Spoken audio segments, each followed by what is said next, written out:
The Icons of Real Estate Podcast. Are you ready to learn the proven money-making secrets from top-producing icon agents? Ready to skyrocket your business? This podcast is for you. Tune in every week with your host, Tomasz Fonseca, and find out how to implement proven strategies to 10 times your business, from $3 million to $30 million in just 12 months. Brought to you by the Masters at Real Estate Marketing, Ardor SEO.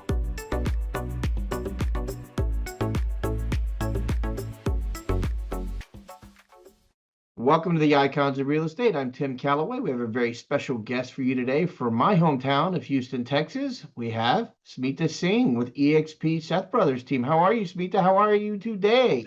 I'm doing absolutely phenomenal, Tim. How are you? I'm doing great. I'm excited.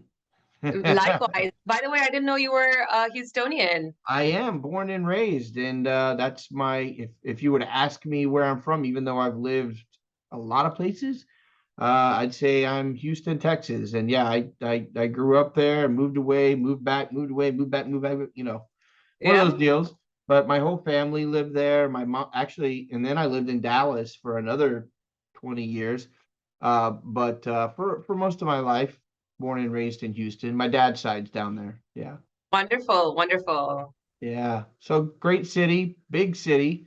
Most people don't realize how large it is, just square mileage wise, and people wise, of course. I agree. It's huge. But the best part, I think, of Houston is when people ask me, how long does it take? Everything is 40 minutes. Right. It's 40 minutes, 40 to 45 minutes. Anywhere you want to go, you'll be there. Yeah, you got to go to the Woodlands, it's 40 minutes. You got to go up the North Shore, it's 40 minutes. You got to go down to Katy, it's 40 minutes. You got to go to Sugar Land, it's 40 minutes. Yeah, no matter where you're at. Yeah, it's a big town. And it's spreading, It's spreading. My aunts moved from the Woodlands to Tomball, and they consider that still Houston, a Houston area. And yeah, great city. I encourage everybody to give it a shot at least and take a look at it at some point. So absolutely. Let's talk about you. So Smita, tell me how you got into the business and kind of how you got to where you are now. Absolutely.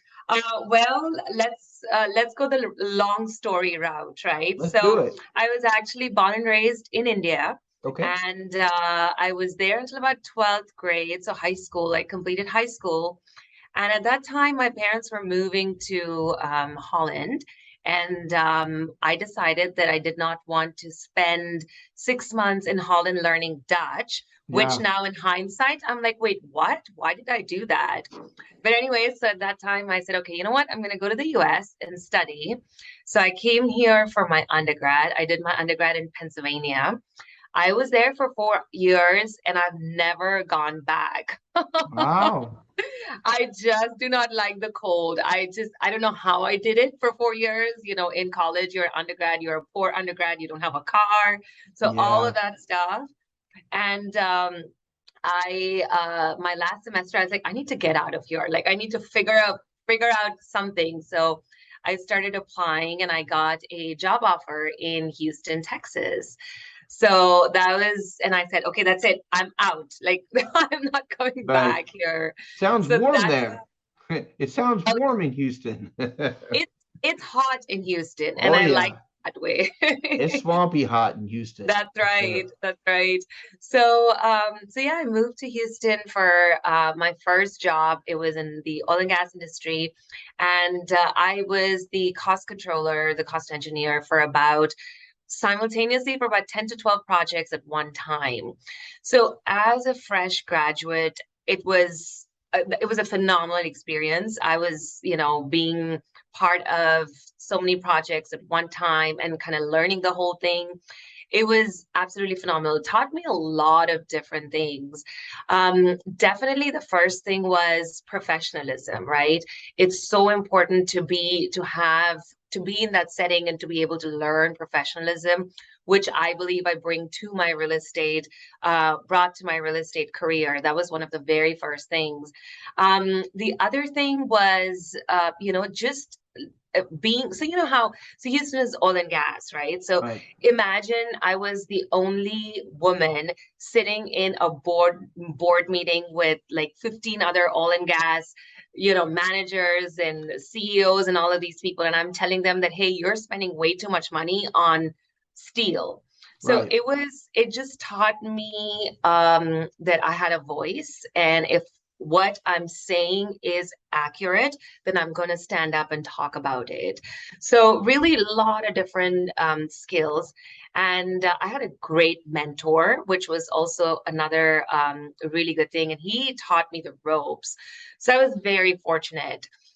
So about 4 or 5 years into it, I got married. I had my first child, and then the entrepreneurial bug started biting me. And I'm like, okay, I can't do this anymore. This is like 9 to 5 is not my thing. Right. That's when I started my first retail business. So I used to own a Kumon, a math and science center, the Yeah. reading center, math and reading center. Hmm. And so I had that business. And then simultaneously, after about 2 years, I started a retail store, which was a toy store. So I had two businesses at the same time, which was a beast. I mean, retail is a beast. Anybody Oh who's yeah. done it would know it. But again, it just taught me so much. So I did those for about 10 years. I was in retail business owner. Just, the fact that if you set your mind to something, you can get it done. Literally, I was just like, I started from zero. I had no retail business background, but I started the business, and eventually I sold both my businesses. But it was an amazing experience. And so while I was doing that, a lot of women would reach out to me. I had a podcast called Womenpreneur Success, and a Nice. lot of women would reach out to me to ask me to mentor them to start retail businesses. And so I started doing that. And very quickly, I realized that retail businesses are very location specific. Right. So I was able to help them with a lot of the systems and processes, but really for them to get into the location specific marketing was very different. And at about that time, so the team that I'm with, which is the Seth Brothers team, they're very close family friends. And I still remember this is, 3.5 years ago, almost 4 years ago now. We were at Thanksgiving dinner, and my husband and my mentor, Kunal. I don't know, you've met Kunal Yes. Seth. Yes. So yeah, so they literally, like, after a few wines, I've had my wines and I've had full, like, belly full. I'm in my, zone. I'm enjoying myself, and they're like, okay, we need to talk to you. I'm like, okay. They're like, well, let's go into the study. Okay. So I go into the study, and they're sitting there, and for like an hour and a half, totally brainwashed me. And they're like, you have all the skills. You need to get into real estate. I don't know what you're doing, and this and that. And I said, listen, I don't know how to do interior decorating. If you ask me if this shade of beige goes Yeah. with this shade of red, I have no clue. They're like, listen, it's not interior decorating. You need to get into it because you're going to be absolutely amazing. So I just to get them That's off my backs. I was like, yeah. listen, I'm going to do it, but trust me, I'm going to suck at it. So you figure this out. A nice vote of Um, confidence, though. uh, you know so I said fine, and I did my real estate license, and now it's 3.5 plus years. It has been an absolutely phenomenal journey. In fact, 2 weeks ago, I was named Houston's best realtor by GHBA. Oh, So it was a congratulations. huge validation. I've been asked to speak on stages. I mentor women now. Just, of course, there was that learning curve when I got in. But as I've always done, I just put my whole heart into it. I said, you know what, if I'm going to do this, let me do it the right way. So I took all of my learnings, all of my skills, put it together. And now, 3.5 years in, I'm absolutely loving it. That's fantastic. No, that's a Yes. great story. Most people just go, "Oh, I didn't have a job out of college, and I was looking for something to do, and I fell into it, and here we are." And I'm like, "Wow, you know, that's Yeah, it. yeah. So That this is absolutely the opposite. But I yeah, will say, I think as I went along, the one thing that I really did was I just trusted in these two people that trusted in me, that could see in me that I could get it done. And, even though in spite of having doubts in the beginning, I said, you know what, if they think I can do it, let me let me give it my whole and figure this out. So that's Right. what I did. And then of course, you know, it's a journey, right? You go through the learnings, and then you have that imposter syndrome, and then you get over it. And so Right. it's been an amazing journey. But the fact that I was able to, what I say is walk the walk and talk the talk, right? If I'm Right. able to produce, I'm able to show that I've done it, then it's easier for me to talk about it. Yeah, that's great. I mean, you do seem like a natural at it. I mean, you just, very friendly and conversational, and that's the biggest part of it is people really enjoying interacting, because they're really, yes, they're buying the house, but there's so much trust and kinship involved in executing that. So Yes. that's fantastic. So we talked about how you got into the business. Let's talk about a little bit more about where you're at now. So you're on the team. How are you finding your listings, and how are you finding buyers? I mean, what's that Absolutely. process? Definitely. So I'll tell you, the one thing that I learned when I first got in was most of my buyers and sellers come from open houses. I absolutely love open houses. And when I do open houses, it's not where I go into a home and I'm standing there and I'm trying to sell the home. That is not what I'm doing. What is the first thing that people say when you get into real estate? Okay, start calling people, right? Yeah. Make those cold calls, start calling people and figure out if they want to buy and sell a home. Why should I do that when I can stand at an open house and demonstrate to these people that are coming in that I'm the expert of that area, right? So very quickly, I learned that to shorten that cold calling experience, to shorten that, oh, okay, now they're not going to pick up the phone, and now this, I don't want to go through all of that process. Yeah. So I go to open houses, and the first thing that's important is that you do have to be the expert. Yeah. When I go into the open house, I know exactly what new homes are coming in the market over there. I know what has been pending in the past month or two, what new construction homes are coming up, what resale homes are coming up, what the schools that are zoned to. Are there going to be zoning changes in the next, couple of years? What is, what the schools are good for. So there's, most of Houston, as you know, are suburbs. I do a lot Yeah. of work in the suburbs. I'm not in the city. So for Right. me, also having the experience of working with families, I can look at them and I know very quickly what their needs are, right? So when they're walking in, I know that, okay, they're coming in, their kids are maybe in middle school and elementary school. I know very quickly what they need. Be it in a house, sometimes they'll come and they'll say, oh, you know what? I want a 2-story home, but there are no bedrooms down. There's only one bedroom downstairs, but you have older family living with you. Well, then Right. you might prefer having 2 bedrooms down. So when I can present myself as that expert, when I'm standing in an open house, and my goal is not to sell the home. So I'm not talking about the features of the home that they're standing in. Right. Anybody can walk around and see the features of the home. That's very simple, right? But Right. when I'm standing there and I'm engaging in a conversation with them, I'm able to demonstrate to them my expertise of that area, of Houston, of everything that's coming up. Who are they going to work with?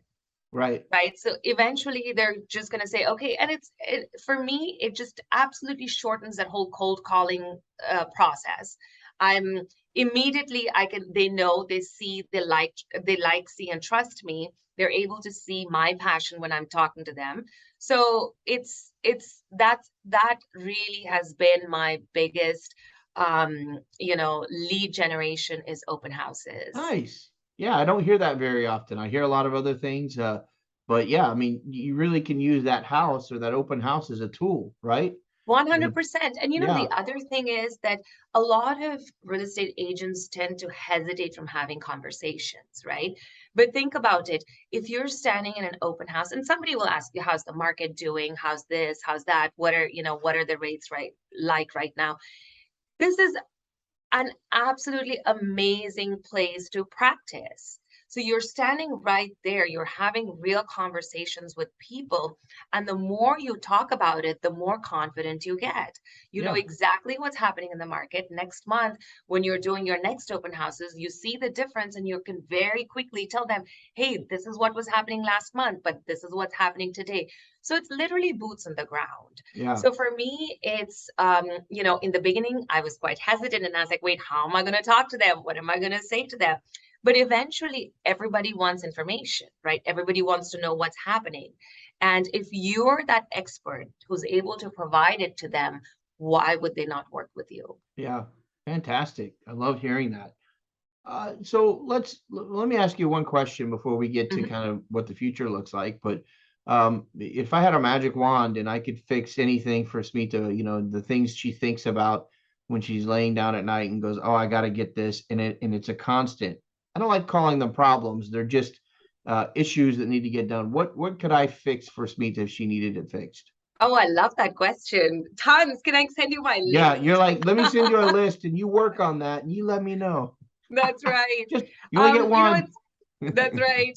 Tim, it's very interesting you asked that question. So I'm actually at a place right now where I wouldn't say it's a crossroads, but it's a very interesting place because I have done real estate. I mean, I've been producing. I'm going to keep producing, but I am at a place right now where I am starting to mentor quite a bit. Okay. So I spoke at Inman this year. I spoke at EXPCon a couple of times this year there and speaking, putting my opinions and thoughts out there, my experiences, my expertise out there. A lot of people have been reaching out to me to help them mentor. So at this point, if you had a magic wand, I think I just want, I wish I could just do something where I'm able to create all of this content and be able to go buy and sell.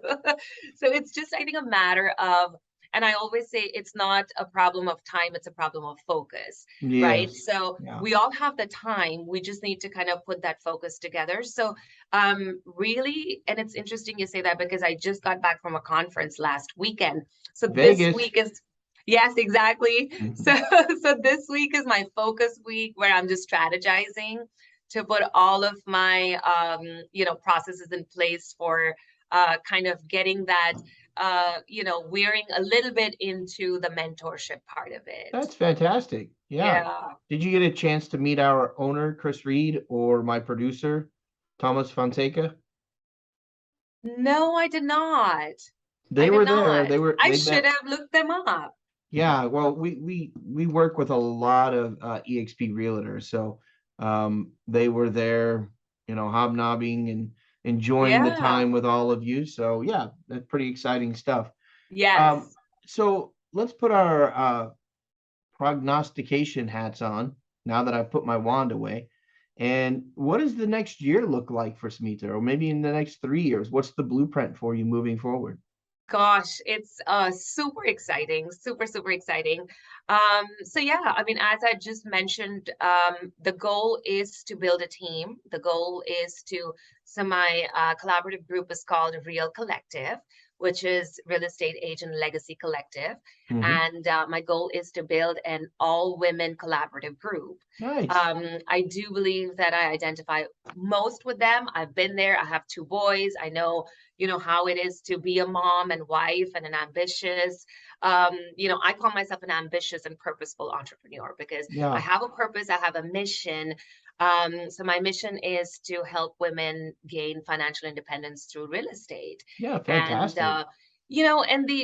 and it's so important to kind of everything that I've learned in this past 3 years, 4 years in real estate, and plus the skills that I'm bringing with me as an entrepreneur for the past 10 years. I'm kind of putting that together as a training program to help Wow. mentor women. And, I'm just excited about it because I think there's so much that we can do. The other thing that I really believe in and I talk about is, when I ask myself this question, how many women investors are out there? Right. Why do we not have more women investing in real estate? There are a There's lot. so much opportunity, but yet women shy away from it. But Mhm. why? right? But they So shouldn't. that's Yeah. my Yeah. other question. So within my collaborative group, my goal also, and of course, is to make them, top producing agents, but also to help them become investors. That's how you build long-term, you build long-term legacy, you build long-term Wow. assets, Yeah. and it's important for all of us to do that. Yeah. So really, I think the next 2 to 3 years, that's the goal, is That's to fantastic. put the accelerator on the training and my Real Collective. Nice. Very nice. Yeah, So if a buyer or someone who wanted to list a home or anyone who just wanted to talk to you about real estate, maybe how to invest, how to get involved, how would they get in touch with you, Smita? absolutely. It's super easy. I will send my phone number. Let me give you that first. It's 832-656-2358. My website is Smita Singh, SMITASINGH.com. Or you can email me. My email is very easy. My first name, SMITA at smitasingh.com. Perfect. Perfect. Well, as I had mentioned before, I always give the last minute or two to our guest and kind of let them get off their heart or their mind, anything that they felt, we didn't get a chance to discuss, and it can be personal or business. Go ahead. Absolutely. I think a couple of things I wanted to definitely touch on. Right now, a lot of people are talking about the shift in market and, things like that. There's so Sure. much talk about it. I think as real estate agents, I believe that as real estate agents, we have a tremendous opportunity right now to shine, because a lot of people are going to back away because they're wondering, okay, what am I going to do? This is not for me, and they're not showing up.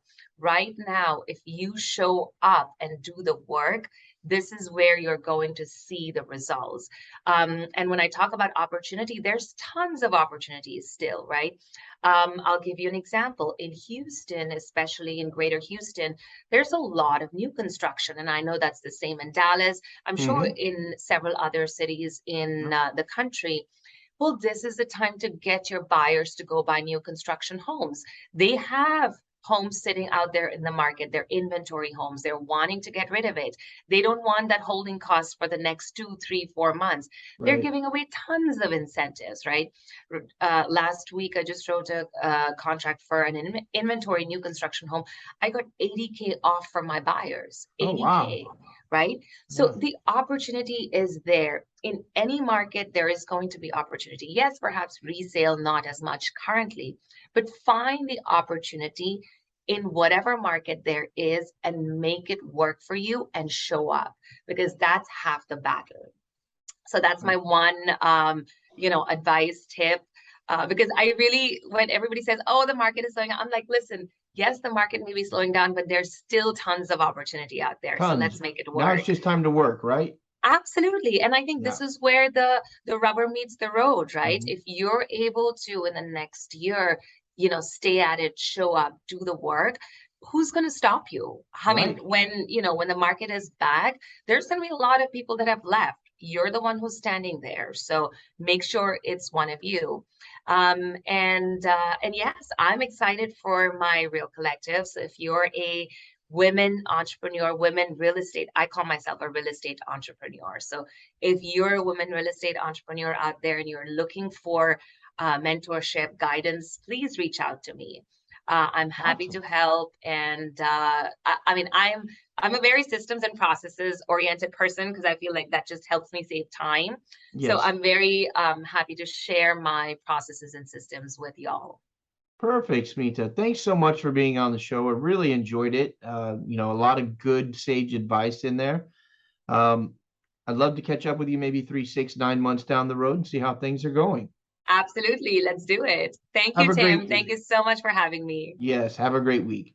Thank you.